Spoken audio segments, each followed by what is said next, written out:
शंकर पर जल चढ़ाने का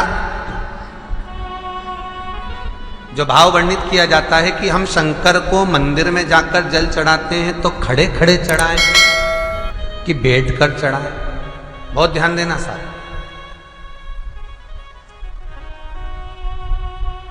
शंकर में मंदिर में जाकर हम भगवान शंकर को जल चढ़ाएं तो खड़े होकर चढ़ाएं कि बैठकर चढ़ाएं। अब दो तरह का शिवलिंग है मंदिरों में, दो तरह का शिवलिंग का निर्माण होता है, ठीक है। एक विष्णु शिवलिंग,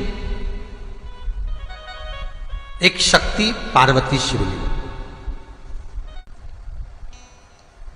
दो तरह का शिवलिंग मंदिरों में होता है, दो तरह का शिवलिंग मंदिरों में होता है, समझ लेना बहुत अच्छी तरह से। एक शिवलिंग वो होता है जो जमीन पर डायरेक्ट जलाधारी रहती है, शिवलिंग रहता है, ऐसी जलाधारी पूरी की पूरी, और शिवलिंग जमीन पर रखा रहता है, भूमि पर रखा रहता है, डायरेक्ट जमीन पर। आप जल ले जाकर चढ़ाए, निकल गया रास्ते से। एक शिवलिंग जो जमीन पर डायरेक्ट शंकर भगवान की जलाधारी और शिवलिंग रखा रहता है, वो शक्ति शिवलिंग कहलाता है। माता पार्वती का हस्त कमल उस शिवलिंग के सम्मुख में, और दूसरा शिवलिंग एक डमरू जैसा होता है। अब वो हम उसको कैसे वर्णन। दोस्तों चैनल को सब्सक्राइब करके रख ले ऐसे ही वीडियो के लिए, और वीडियो को लाइक करना और ज़्यादा शेयर करना ना भूले। ऐसा उसका स्टैंड होता है, ऐसा स्टैंड होता है, नीचे शिवलिंग रखने की जगह होती, फिर ऐसा होता है, फिर उसके ऊपर इस तरह शिवलिंग रखा होता है। देख, दर्शन करें आप लोगों ने। अब फिर इसके ऊपर शंकर भगवान का शिवलिंग रखा होता है, ठीक है।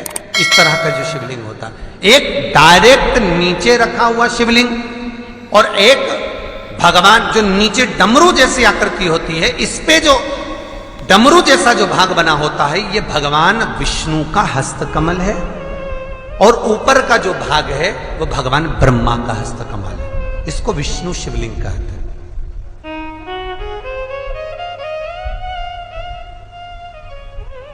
इसको हरीश्वर महादेव भी कहा जाता है। कौन सा महादेव कहते हैं? हरि सर्वेश्वर महादेव। हरीश्वर महादेव भी कहते हैं, हरि सर्वेश्वर भी कहते हैं। तो डमरू जैसा जो शिवलिंग का निर्माण हुआ है मंदिर में, अगर शिवलिंग ऊंचा है, शिवलिंग थोड़ी सी हाइट पर है, ऊंचाई पर है, और डमरू जैसा भाग फिर उसके ऊपर जलाधारी के बाद शिवलिंग निर्माण किया गया है, तो वो विष्णु शिवलिंग कहलाएगा, वो हरीश्वर शिवलिंग कहलाएगा, वो हरिवंश शिवलिंग कहलाएगा। हरीश्वर। दोस्तों वीडियो को ज़्यादा से ज़्यादा अपने परिवार वालों में, दोस्तों में शेयर करें, ताकि वह भी ऐसा यूज़फुल वीडियो देख सके कि शंकर भगवान को जल कैसे चढ़ाया जाता है। और जो डायरेक्ट सीधे जो रखा हुआ है, 12 ज्योतिर्लिंग के अगर आप दर्शन करेंगे तो कहीं पर भी आपको विष्णु शिवलिंग नहीं मिलेगा, केवल एक नागेश्वर को छोड़कर। कहां पर छोड़कर? जम के बोलिए। केवल एक नागेश्वर। नागेश्वर को छोड़कर बाकी के जितने 12 ज्योतिर्लिंग में शिवलिंग के दर्शन करोगे, सब शक्ति शिवलिंग मिलेंगे, सब जमीन पर। आप जितने भी देखेंगे, काशी का देखेंगे, महाकालेश्वर देखेंगे, तो डायरेक्ट जमीन पर जलाधारी बनी है महाकाल बाबा की, डायरेक्ट जमीन पर बनी है, कोई ऊंचाई नहीं है, डायरेक्ट जमीन पर फिर शिवलिंग है। ओमकारेश्वर देख लीजिए, ममलेश्वर देख लीजिए, आप चाहें तो विश्वनाथ देख लीजिए, डायरेक्ट जमीन पर। सोमनाथ देख लीजिए, डायरेक्ट जमीन पर। केदारेश्वर देख लीजिए, डायरेक्ट जमीन पर। भीमाशंकर, वैद्यनाथ, डायरेक्ट। आप वैद्यनाथ जी के लाइव प्रसारण कभी चालू कर देखना, डायरेक्ट जमीन पर, डायरेक्ट। तो जितने भी शिवलिंग हैं सारे के सारे शक्ति शिवलिंग हैं। जो डमरू के भाग पर रखा हुआ है वो हरीश्वर शिवलिंग, विष्णु के हस्तकमल पर जो रखा है, तो शास्त्र कहता है आप शक्ति शिवलिंग का जब जब अभिषेक करें, बहुत ध्यान रखना अपनी जिंदगी में इस प्रसंग को, इस प्रसंग को श्रावण के महीने में बहुत ध्यान रखना। आपके आसपास में भी मंदिर हो तो उस पर ध्यान रखना। जो शक्ति शिवलिंग हो उस पर जब भी जल चढ़ाना तो बैठकर चढ़ाना, बैठकर चढ़ाना। शक्ति शिवलिंग पर जब भी जल चढ़े, भले शिवलिंग कितना भी ऊंचा हो, कितना भी ऊंचा हो, तो संगी से चढ़ा दो, पर जल बैठकर चढ़ाइए। भले शिवलिंग ऊपर है, पूरा तरह से हाथ नहीं पहुंचा, जैसे सोमनाथ जी में अब शिवलिंग कितना बड़ा है, महाकालेश्वर का शिवलिंग कितना बड़ा, तो उसको तो बैठकर स्नान नहीं करा सकते। भले शिवलिंग कितना भी ऊंचा हो, पर अगर भूमि टच है, शिवलिंग अगर भूमि टच है, शक्ति शिवलिंग है, तो भले आधा शिवलिंग नहाए, आधे पर पानी जाए, पर बैठकर ही स्नान कराया जाता है। और महाराज यदि हरीश्वर शिवलिंग है, अर्थात भगवान विष्णु के हस्त कमल पर, ब्रह्मा के हस्त कमल पर यदि शिवलिंग है, तो वो शिवलिंग का जब भी स्नान कराएंगे, अभिषेक कराएंगे, पूजन कराएंगे, तो खड़े होकर ही करना है। और खड़े होने का भी तरीका होता है, दोनों चरण बराबर में रखकर कभी भी शंकर भगवान के शिवलिंग का स्नान नहीं कराया जाता। महाराज दोनों चरण बराबर रखकर, अगर हरीश्वर शिवलिंग है, किसी मंदिर में शंकर को जल चढ़ाने के लिए आप गए हो और शंकर को जल चढ़ा रहे हो, तो हरीश्वर अगर शिवलिंग है तो दोनों पांव बराबर रखकर नहीं, एक सीधा चरण थोड़ा सा आगे रखिए और उल्टा चरण थोड़ा सा पीछे रखकर भगवान शंकर का जलाभिषेक करने पर लक्ष्मी जैसे अपने चरण रहते हैं, भगवान शंकर उसी तरह से लक्ष्मी को दौड़ाते हुए अपने घर में प्रवेश कराते। लक्ष्मी भागती हुई, अगर जो पुष्टि मार्ग से जुड़े होंगे, जो भगवान ठाकुर जी की सेवा करते हैं, पुष्टि मार्ग से जुड़े हों, श्रीमद वल्लभाचार्य जी से, वल्लभ कुल बालकों से जिनका ब्रह्म संबंध हुआ है, ऐसे अगर जीव हैं, वैष्णव जीव हैं, तो वो दर्शन करते होंगे ठाकुर जी, यमुना जी और महाप्रभु जी का। तो कैसा दर्शन करेंगे? श्रीनाथ जी का दर्शन करेंगे तो दोनों पांव श्री जी बाबा के, मेरे ठाकुर जी के बराबर पर है, नाथ द्वारा वाले श्री जी बाबा के, गोवर्धन नाथ जी के दोनों पांव चरण बराबर। श्रीमद वल्लभाचार्य जी का दर्शन करेंगे तो दोनों चरण बराबर के फोटो में मिलेंगे। पर यमुना जी का अगर आप दर्शन करेंगे, पटरानी यमुना जी का जब दर्शन करेंगे, तो यमुना जी का चित्र का दर्शन करेंगे, तो यमुना हमेशा एक पांव यमुना जी का आगे मिलता है। क्यों? जो वैष्णव ठाकुर का दर्शन करे, श्रीमद वल्लभाचार्य जी के अनुसार भगवत चर्चा करे, उसके यहाँ यमुना भक्ति निरंतर प्रवेश करती जाए, इसलिए भागता हुआ चरण, दौड़ता।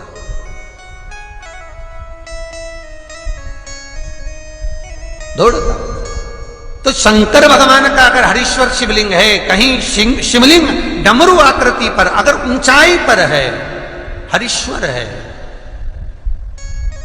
तो फिर जल खड़े होकर चढ़ाए, चरण आगे पीछे। बहुत ध्यान देना महाराज। हरीश्वर शिवलिंग का वर्णन किया महाराज, बहुत सुंदर बात कही है, बहुत ध्यान से सुनिएगा।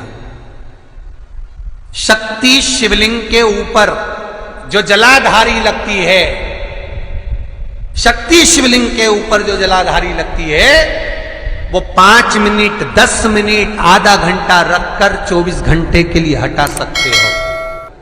शक्ति शिवलिंग के ऊपर जो जलाधारी लगती है, वो 15-20 मिनट रखकर, आधा घंटा रखकर आप हटा सकते हो।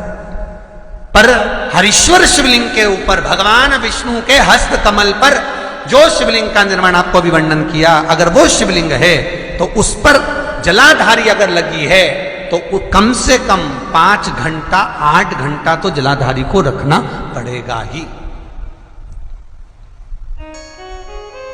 बहुत ध्यान दीजिए महाराज। शंकर जी की प्राण प्रतिष्ठा करते समय, शंकर जी की स्थापना करते समय, शंकर जी को प्राण प्रतिष्ठित करते समय एक एक चीज का ध्यान करना पड़ता है कि हमें कैसा शिवलिंग रखना है, कौन सा शिवलिंग रखना है, कैसे स्थापना करना है, किस भाव का होना चाहिए। शंकर के मंदिर में शंकर जी विराजे हैं तो गणेश जी, कार्तिकेय और पार्वती की मुद्रा कैसी होना चाहिए, गणेश जी कौन सी सूंड का होना चाहिए। जब शंकर के मंदिर में हम आराधना कर रहे हैं तो गणेश जी की सूंड किस ओर होना चाहिए, पार्वती की मुद्रा कौन सी होना चाहिए, षडानंद कार्तिकेय की दृष्टि कहां होना चाहिए, ये शंकर जी की प्राण प्रतिष्ठा में देखा जाता है। केवल मूर्ति वाले ने बाजार में मूर्ति बनाकर बेच दी और तुम गए हमें शंकर जी का परिवार दे दो, हमारे मंदिर है छोटा सा, मैं वहां प्रतिष्ठा करना है। तुम बाजार में गए और शंकर जी का परिवार लेकर आ गए, शंकर जी लिया, कार्तिकेय लिया, पार्वती जी लिया, गणेश जी लिया और स्थापना करवा दी पंडित जी से, और बाद में बोली हाँ, हमको थोड़ी कष्ट हो रहा है, हमको थोड़ी तकलीफ हो रही है, कहीं ये हम जब से लाए इससे तो नहीं रही, कहीं इससे तो नहीं, नहीं गलती तुम्हारी है। तुम तो बस गई और लेकर आ गई।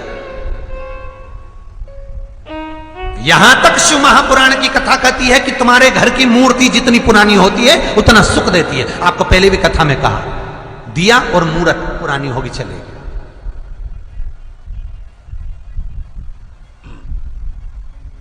पुरानी एक फैशन चल गया, छोटे से ठाकुर जी नहीं रखूं, बड़े वाले लाऊंगी लड्डू गोपाल, सेवा अच्छे से हो जाएगी। और जो सास के हाथ के वो अब उनको नहीं पूछे तो दुख नहीं होगा, दुख तो होगा। महाराज घर में जेठानी के आने के बाद देवरानी आती है और सास देवरानी से बहुत लाड लड़ाती है। छोटी बहू ले साड़ी पहन ले, ये ले रकम ले ये ले हैं। सास जब छोटी को बहुत कुछ करती है तो जेठानी का जीवड़ा जलता कि नहीं जलता? बोला तो सही, थोड़ा बहुत तो लगे, बता हमको तो कभी नहीं करा, हमको तो ऐसा कर ही नहीं, हमको तो ऐसा कर ही नहीं। उसी तरह आप नए भगवान लेकर आ गए, नई ठाकुर जी लेकर आ गए और छोटे ठाकुर जी पहले के हैं। भगवान को लगता है बताओ नए से लाड लड़ा रही, उसको वस्त्र पहना रही, आभूषण पहना रही, मुझे आभूषण तक नहीं, वस्त्र नहीं, जैसे हैं वैसे ही लुढ़क जाते हैं, कौन पहनाए? कोई ने कहा इनको क्यों नहीं पहनाती, छोटे हैं पहनाते नहीं बनता, भाव से पहनाओगे सब पहने। शिव महापुराण की कथा कहती है जितनी मूर्ति छोटी होती है, अंगुष्ठ के आकृति से जितनी मूर्ति छोटी होती चली जाती है उतना सुख प्रदान करती है। दोस्तों, गुरुजी का आज का वीडियो आप लोगों को कैसा लगा कमेंट करके बताइएगा। वीडियो को ज़्यादा से शेयर करें, चैनल को सब्सक्राइब करें, वीडियो को लाइक करना ना भूलें। मिलते हैं अगले वीडियो में। हर हर महादेव, श्री शिवाय नमस्तुभ्यम।